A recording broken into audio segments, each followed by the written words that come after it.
Good morning, class. Today we're going to be talking about types of fat. And I wanted to go over the 3 different kinds of fat with you and then also look at what's good fat and what's bad fat. And, it's a little bit of chemistry in here, and so that's one of the reasons that I wanted to share this part with you. So why don't we go ahead and get started. So as we look at the different kinds of fats, we see there are 3 kinds. And a couple of reminders. The overarching name for fat is actually lipids. And then when you look at fats themselves, we're looking at 2 different kinds. The oils, which are liquid at room temperature, and the fats, which are typically considered solid at room temperature. So, and the unique thing about fats is that they are not water soluble, so that they don't mix very well with water. And that has implications for how they are transported in the body. But this PowerPoint's not going to look at that very much, but your book chapter does talk about that a lot. And this is from chapter 5 in your textbook, and I will be referring to some of the pages in your textbook, so it would be a good idea to actually have your textbook open to chapter 5, and you can look at the pictures as we go along or reference any pages that you need to reference. So we're going to be talking about 3 kinds of fats today: triglycerides, phospholipids, and sterols. And triglycerides are the majority of what type of fats we eat. Phospholipids are fats that we find in cell membranes, and sterols include fats that make up your steroid-based hormones, and the main fat that we eat that's a sterol is cholesterol. But let's take a closer look at triglycerides. So here we see sort of a generalized picture of what a triglyceride looks like at the top, where you have one glycerol backbone on the left, and then you have 3 of these long strands of what we call fatty acid tails. And so as you can see by looking at the glycerol and the fatty acid, is that they are, this is a molecule that's made of lots of carbons, and then you have hydrogens bonded to the carbons and some oxygen there as well. And it's a very dense molecule in the fact that you have so many carbon to carbon bonds, and that gives fats a lot of energy. And as you probably know, fats have more energy per gram than carbohydrates or proteins. Fats have 9 calories per gram, whereas carbohydrates and proteins both have 4 calories per gram. So the fatty acid that you see, the tail length, that can vary quite a bit. There may be just a few carbons in those fatty acid chains, or there may be a lot of carbons, anywhere from 4 to 28 carbons.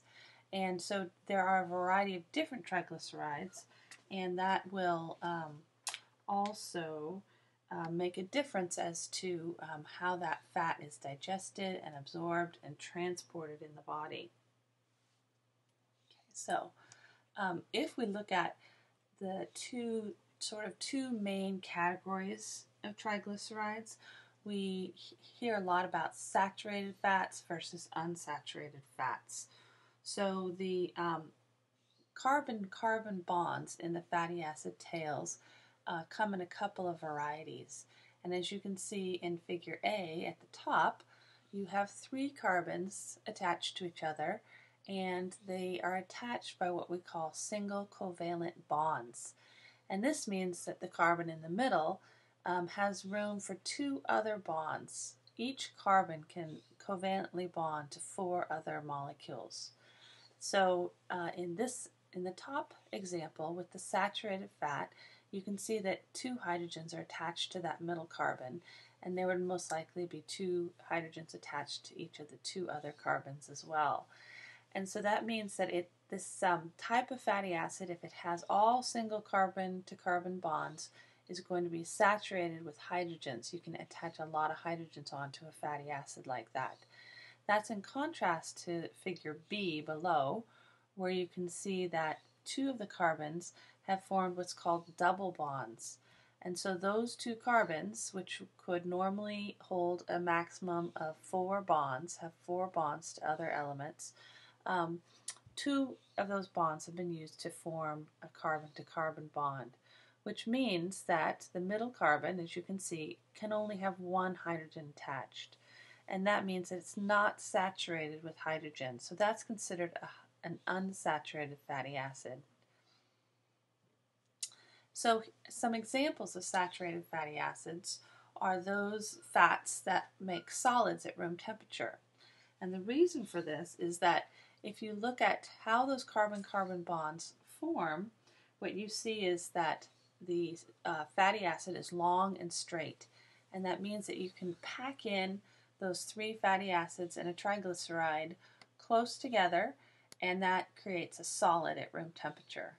So butter, margarine, some of the meat fats like lard, those are all saturated fats.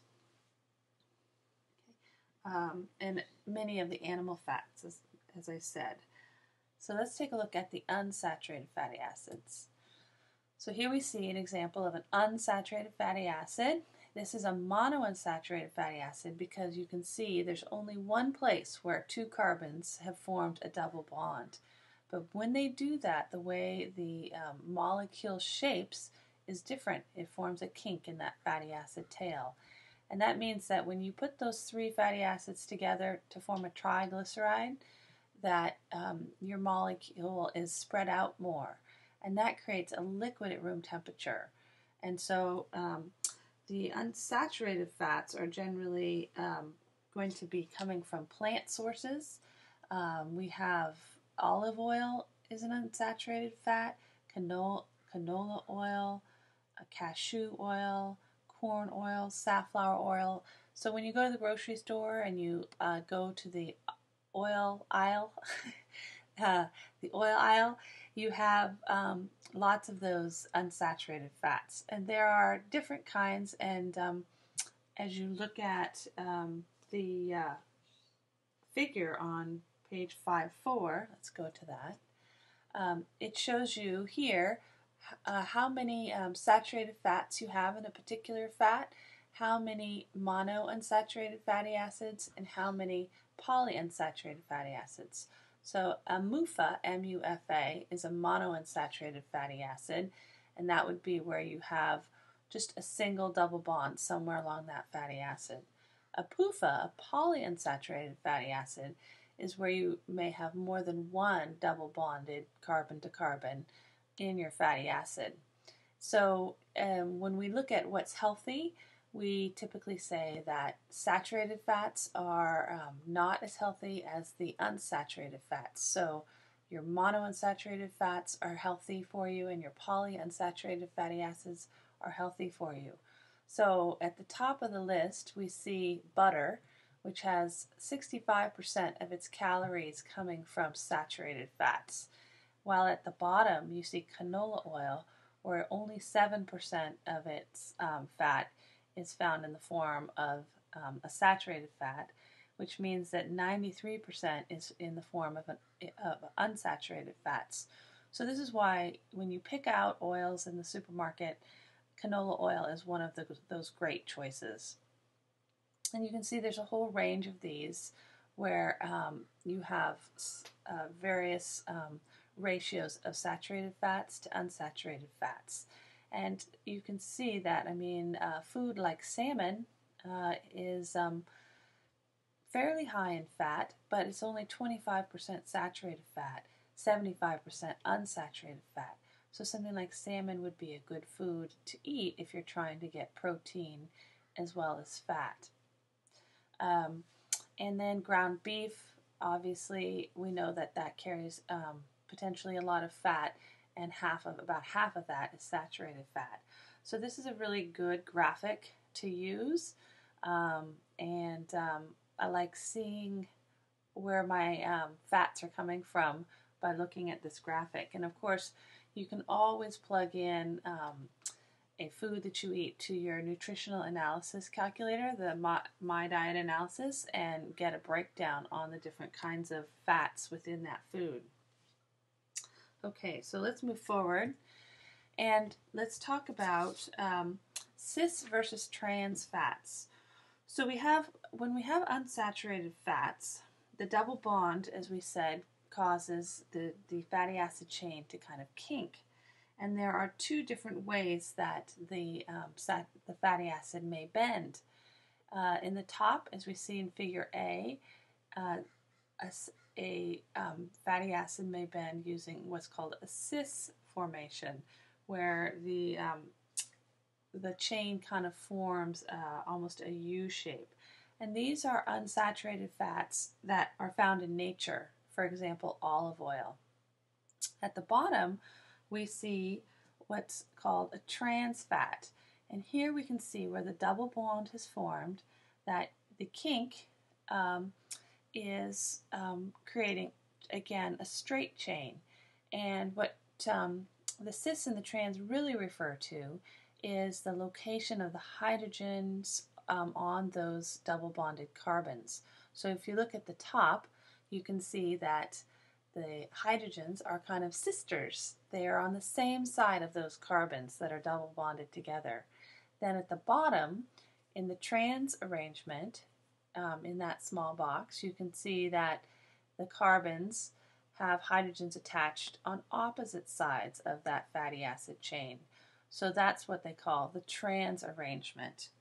And it turns out that the trans arrangement of an unsaturated fat does create a solid at room temperature. And so this trans fatty acid, you've probably heard of the trans fats because they've been researched lately for being detrimental to health and causing cardiovascular disease.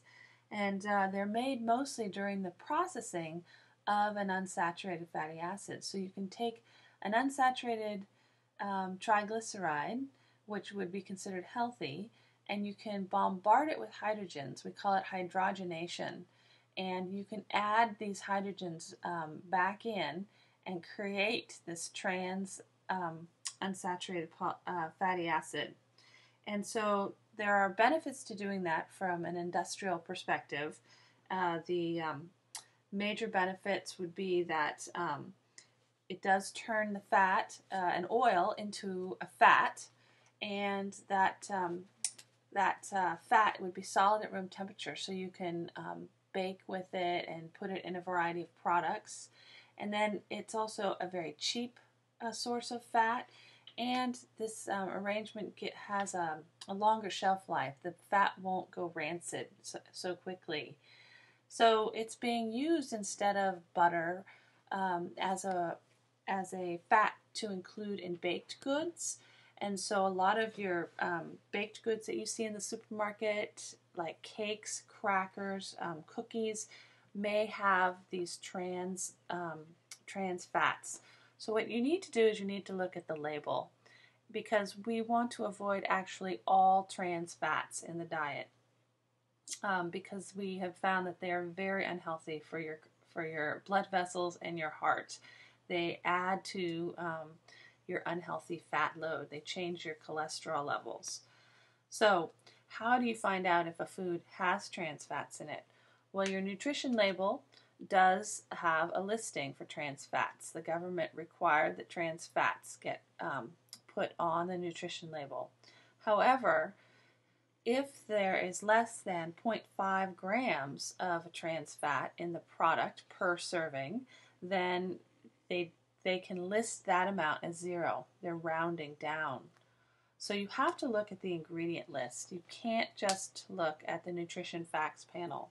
In the ingredient list, you're looking for the word hydrogenated, or even partially hydrogenated. So you'll commonly see hydrogenated corn oil, hydrogenated palm oil. And so if there's any hydrogenated oils in the food, then they contain trans fats. So these are what we would consider the bad. The bad are saturated fats that are solids at room temperature. and trans fats that are also solids at room temperature that are mostly, again, produced by factory foods.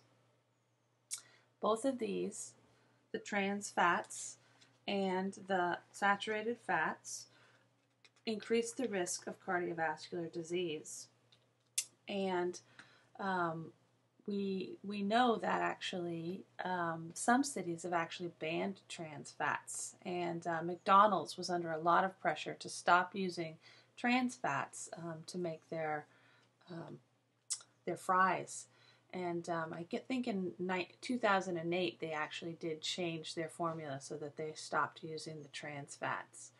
So the goal for a healthy diet would be to eat 0 trans fats and very little saturated fat. And by very little saturated fat, I mean the recommendation is, the AMDR, is that you have less than 7 to 10% of your total calories coming from saturated fats.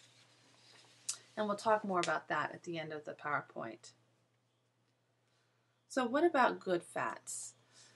The good fats, we have the unsaturated fats. And as you can see from the picture, these are the oils, corn oil, safflower oil, the nut oils like walnuts, seed oils, flaxseed oil, sunflower oil. Those are what are considered healthy fats. And so fat has been given such a bad name that, many people say, oh, I need to avoid fat. I need to avoid fat in my diet. But what you actually do need are good fats in your diet.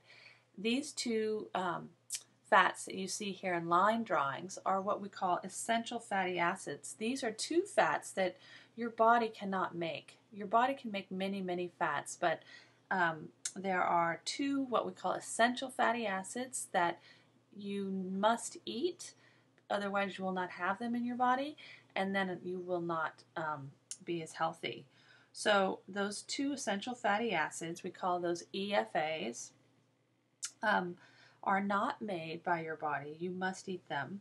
The first is called linoleic acid, and linoleic acid is a fatty acid that you might find in a triglyceride, and it's also called an omega-6 fatty acid. And this fatty acid is used in the body to help with blood formation, and you can get it from sunflower oil, safflower oil, corn oil, soy oil, peanut oil. So peanut butter has, for example, this linoleic acid in it. And you need 11 to 17 grams per day of this. So you definitely need to have a daily dose of some sort of oil that contains this omega-6 fatty acid. The second essential fatty acid is called the alpha-linolenic acid. You see that on the bottom. And this is called an omega-3 fatty acid. And these fatty acids are found in your green veggies, your leafy greens like cabbage and kale. We also find it in flax. Flax is a seed that you might eat. You could buy flax meal and add it to foods that you make in order to increase your intake of the alpha-linoleic acid. Soybean oil, canola oil, walnuts, fish, these are all good sources of the alpha-linolenic acid. Now, you don't need a lot of this. You need 1.1 to 1.6 grams per day, but it's very important for brain formation and brain health to have the alpha-linolenic acid, and also for cardiovascular health. So these are 2 fats that you have to take in on a daily basis, and that actually make you healthier, help your cardiovascular system, help your brain, and are found in these plant oils. So plant oils are good. The meat fats are not good.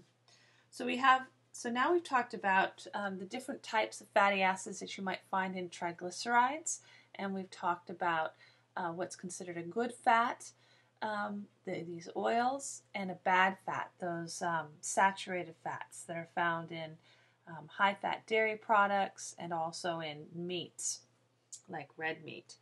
But there are a couple of other kinds of fats, so let's take a look at those. And one of those is a phospholipid. And you can see on the left that a phospholipid does contain fatty acids. It has two fatty acids, and it has a glycerol backbone, and then it has this molecule that is called a phosphate group. And that phosphate group is actually water-loving, and it's called hydrophilic if something is water-loving. The fatty acid tails, which are do not like water, are called hydrophobic. So these phospholipids have a water-loving side and a water-fearing side. And so when you put them in a watery solution, they tend to line up so that their fatty acid tails face each other and their phosphate group heads face out to the water. So in the picture to the right, where we see a cell membrane of a cell, they're made out of this phospholipid bilayer. Cytoplasm on the cell on the right, and the watery environment that the cell lives in on the left within that box. So very important fats are the phospholipids. And so when we eat fats, that's what they are used for in part, is to be incorporated into phospholipids. Your body can make these phospholipids and turn them into cell membranes. Phospholipids are also found in the digestive tract in bile, and that bile helps you to break down fats. So they're also important there, and they're also important as cell signaling molecules, and so they can be involved in communication between cells in the body. So very important. In addition, we have the sort of the outlier of the fat family, and this is the sterol family of fats. And from these diagrams you see that the carbons form these ring structures, and the most important one of those ring structures is cholesterol. So you see to the right you have cholesterol with carbons as branching side chains off of that ring structure. And as you guys probably know, when we eat animal products, we get cholesterol. Egg yolks are very high in cholesterol. Meats are high in cholesterol. Dairy products are high in cholesterol. But your body can actually make cholesterol as well. So you don't really have to take in cholesterol in order to have enough cholesterol in your body. The cholesterol in your body gets used to make steroid hormones. It's found in cell membranes as well, and also is in the bile, which again helps you to break down foods. So while we don't really need to eat we don't really need to eat cholesterol, we do use it in the body, but we make it. The recommendation for the amount of cholesterol that you eat per day is less than 300 milligrams per day. So you really only need a very small amount of cholesterol. So let's talk about how much fat that we need. And I just wanted to let you know that I'm skipping over the purpose of fats in the body, which is on page 181. But I do want you to read through that. It's just that I wanted to kind of go over those chemical structures with you of the triglycerides and phospholipids and sterols, because it's a little bit more tricky. So for this PowerPoint, we're going to move on to page 187 and look at how much fat should we eat. What are the recommendations for fat intake? All right. So the acceptable macronutrient distribution range, it's a mouthful, but that's also known as the AMDR. And for fat, that's 20 to 35% of your total energy intake per day. So that means that fat is a significant part of your diet.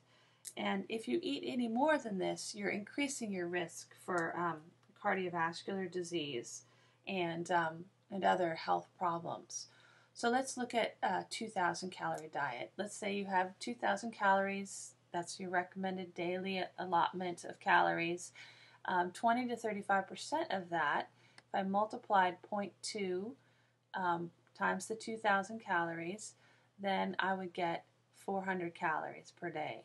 If I multiply that 2,000 by 0.35 for the 35%, then I get 700 calories per day. So you can have 400 to 700 calories per day of fat, but you shouldn't really have more than that. And one quick way to kind of assess what you're eating is look at the nutrition facts panel on a food. And if it has more than 20 to 35% of its calories from fat, then it's considered a high-fat food. And you should also be looking at your saturated fats versus your unsaturated fats, and of course your trans fats. So for saturated fat, remember the recommendation was no more than 7 to 10% of your total calories. And again, multiplying the 7 to 10% by your 2,000 calories, that would be 140 to 200 calories of saturated fat per day. And I just calculated that out by knowing that there are 9 calories per gram. I divided the 140 and 200 calories by 9 calories per gram, and that gave me 16 to 22 grams per day of saturated fat. And so the amount of saturated fat is going to be listed on your nutrition facts panel in grams, I believe, and so you will give you sort of a guideline to go by.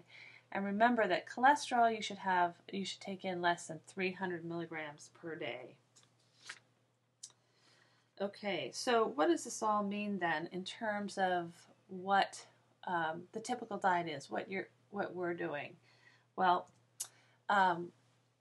something you may not be doing is eating lots of oils. So eat plenty of oils, olive oils, nuts and seeds. Grab a handful of almonds each day, a handful of walnuts each day, and eat those for their polyunsaturated fats. Add flax meal to baked goods. Try and take a teaspoonful of flax oil, or, in the old days it was Grandma wanted you to have your teaspoon of cod liver oil a day. That's definitely found to be healthy. Cod liver, that's a fish, and that oil is very high in the alpha-linolenic acid, the omega-3 acid. So eat more fish if you can. Eat less of the high-fat dairy foods. Whole milk is very high in saturated fat, and butter and cheese, of course, are very high in saturated fats. Dairy, of course, is very important for calcium levels, but for milk, eat 1% milk, drink the 1% milk or the 2% milk. There are low-fat, reduced-fat cheeses that you can get, and just use the cheese and the butter sparingly. Don't pile it on. One of the foods that gets a bad rap, I think, is pizza. Pizza could be a very healthy food if you have a whole wheat crust, if you have lots of tomato sauce, if you use a reduced fat cheese like low-fat mozzarella on the top, and then you don't pile it full of sausage and ham and Canadian bacon. You pile it full of spinach and maybe a small amount of a strong cheese like feta cheese. That's one of my favorite pizzas, is the spinach and feta. And add a few pine nuts on there, and you have, I would say, a healthy pizza. For meat, of course, we need to eat less meat, less of the hamburgers and the hot dogs and the sausage. And if you're going to eat those, just eat them less frequently. As we saw in that Mediterranean diet, they eat meat about once a month. My family, we try and eat meat about once a week. And then I try and limit how much of the meat we get. So for our family of 4, we get a pound of meat for our hamburgers, and so each of us is getting about a quarter pounder instead of a typical like half pounder. And then again, as we said, eat more fish, but fish are unfortunately getting polluted with toxins, and so you do need to beware of what fish you're eating, because some of that fish may be contaminated with toxins, and those can build up in your body and be unhealthy as well. Okay, so cardiovascular disease. I just wanted to show you this last slide to see what happens to an artery when it clogs up and fills with plaque. And again, fats are so important in our diet because the type of fat that you eat can really make a difference as to whether or not you develop cardiovascular disease. So in figure B on the right, this is a vessel that has cardiovascular disease. And the main thing you notice is that the inside where the blood would flow, what's called the lumen of the artery, is much reduced in diameter. And that's because plaque, which is a mixture of cholesterol and scar tissue, inflammatory tissue, has really built up and clogged that artery. So your organs that are downstream from this vessel aren't getting as much blood as they should. And you contrast that with a healthy artery over on the left in figure A, and this is what we all want to aspire to. So in your book, in chapter 5, there is a whole section about cardiovascular disease and the role of fats in that, starting on page 195, and definitely do read through that as well. But I hope you're finding these audio PowerPoints useful, and I'll see you next week. Bye.